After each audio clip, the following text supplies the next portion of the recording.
ಪಂಚಮುಖಿ ದೇವಸ್ಥಾನಕ್ಕೆ ಬಂದಿದ್ದೀವಿ. ಮಂತ್ರಾಲಯದಿಂದ 19 ಕಿಲೋಮೀಟ್ರ್ ಪಂಚಮುಖಿ ದೇವಸ್ಥಾನ. ನೋಡೋಣ ಪಂಚಮುಖಿ ದೇವಸ್ಥಾನ ಹೇಗಿದೆ ಅಂತ. ಮಂತ್ರಾಲಯದಲ್ಲಿ ತುಂಬ ಚೆನ್ನಾಗಿತ್ತು, ಎಲ್ಲ ಮುಗಿಸ್ಕೊಂಡು ಇವಾಗ ಇಲ್ಲಿ ಬಂದಿರೋದು. ನೆಕ್ಸ್ಟು ಇದು ಬಿಟ್ಟರೆ ನೆಕ್ಸ್ಟ್ ಎಲ್ಲ ಹೋಗ್ತೀವಿ ಏನಾದರೂ ಸಹ ಅಪ್ಡೇಟ್ ಕೊಡ್ತೀನಿ. Thank you for watching.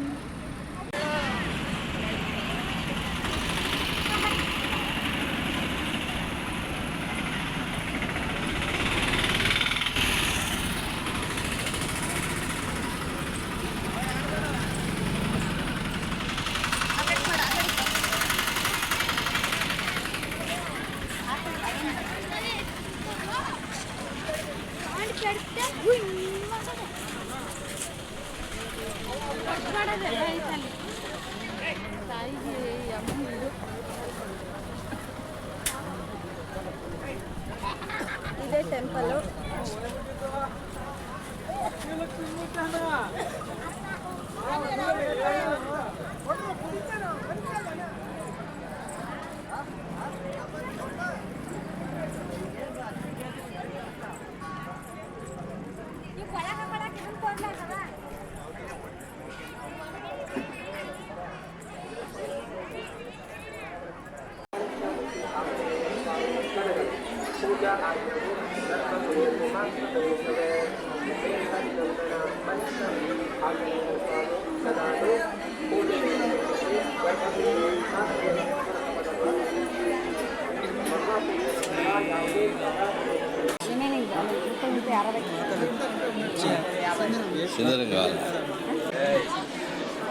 నేను కాసాకు ఏయ్ లొగ్గమ్మా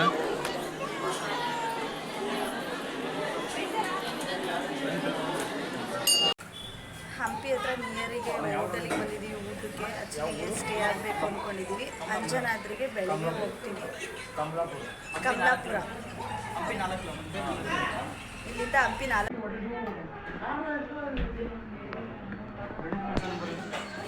ನನಗೆ ಯಾಕೆ ಕೊಡೋದಾಗೆ ಯಾವ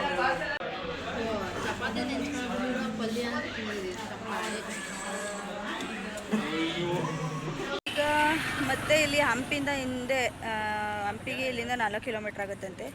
ಸೊ ನಾವಿಲ್ಲೇ ಉಳ್ಕೊಂಡಿದ್ದೀವಿ. ಮತ್ತು ಅಂಜನಾದ್ರಿಗೆ ಹೋಗೋದಕ್ಕೆ ಬೇಗ ಆಗುತ್ತೆ ಟೈಮು ಅಂತ ಇಲ್ಲಿ ಬಂದು ರೂಮು ವ್ಯವಸ್ಥೆ ತುಂಬ ಕಡೆ ಸುತ್ತಾಡಿದ್ದೀವಿ ಗೈಸ್. ಯಾರಾದರೂ ಬರೋ ಹಂಗಿದ್ರೆ ಅಂದರೆ ಮಂತ್ರಾಲಯಕ್ಕೆ ಹೋಗಿ ಅಂಜನಾದ್ರಿಗೆ ಬರೋ ಹಂಗಿದ್ರೆ ಪ್ಲ್ಯಾನ್ ಇಟ್ಕೊಂಡು ಹಿಂಗೆ ಹೋಗಿ ಹಿಂಗೆ ಬರಬೇಕು ಅನ್ನೋ ಥರ ಬನ್ನಿರಿ. ನಮ್ಮ ಥರ ಅಂತೂ ತಿರ್ಗಾಡೋಕೆ ಹೋಗ್ಬೇಡಿ. ಸಿಕ್ಕಾಬಟ್ಟೆ ಅಲ್ದಿದ್ದೀವಿ ಅಂದರೆ ರೂಮ್ಗಳಿಗೆ ಬಜೆಟ್ ತುಂಬಾ ಬಜೆಟ್ ಜಾಸ್ತಿ. ಹಾಗಾಗಿ ಇವಾಗ ಸ್ವಲ್ಪ ಸದ್ಯ ಹೆಂಗೋ ಅಂಜನಾದ್ರಿ ದಯೆಯಿಂದ ನನಗೆ ಕಮ್ಮಿ ಬಜೆಟಲ್ಲೇ ರೂಮ್ ಸಿಕ್ಕಿದೆ. ಈಗ ಅಲ್ಲಿ ಸ್ಟೇ ಆಗೋದಕ್ಕೆ ಹೋಗ್ತಾ ಇದ್ದೀವಿ. ಬೆಳಗ್ಗೆ 11 ಗಂಟೆಗೆ ಚೆಕ್ಔಟ್ ಮಾಡೋಕ್ಕೆ ಹೇಳಿದ್ದಾರೆ. ಮಾರ್ನಿಂಗ್ 6 ಗಂಟೆಗೆ ಬೆಟ್ಟ ಹತ್ತಬೇಕು ಅಂತ ಡಿಸೈಡ್ ಮಾಡ್ಕೊಂಡಿದ್ದೀವಿ. ಇದೇ ರೂಮು ಮಾಡಿರೋದು. ದೇವ್ರ ದಯದಿಂದ ಅಂಜನಾದ್ರಿ ದರ್ಶನ ಸಿಗೋದಕ್ಕೆ ಅನುಕೂಲ ಆಯಿತು ಅಂತಲೇ ಹೇಳ್ಬೋದು. ಈ ವಿಡಿಯೋ ಇಲ್ಲಿಗೆ ಸ್ಟಾಪ್ ಮಾಡ್ತಾಯಿದ್ದೀನಿ. ನಾಳೆ ಅಂಜನಾದ್ರಿಗೆ ಹೋಗೋದನ್ನ ಸಪ್ರೇಟ್ ವಿಡಿಯೋನ ನಿಮಗೆ ಶೇರ್ ಮಾಡ್ತೀನಿ. ಎಲ್ಲರೂ ನೋಡಿ ಸಪೋರ್ಟ್ ಮಾಡಿ. ಹಾಗೆ ನಮ್ಮ ಮುಖಾಂತರ ನೀವು ಸಹ ಅಂಜನಾದ್ರಿ ದರ್ಶನ ಮಾಡ್ಕೊಳ್ಳಿ. ಆದಷ್ಟು ಟ್ರೈ ಮಾಡಿದ್ದೀನಿ ಅದು ತೋರಿಸೋದಕ್ಕೆ. Thank you all.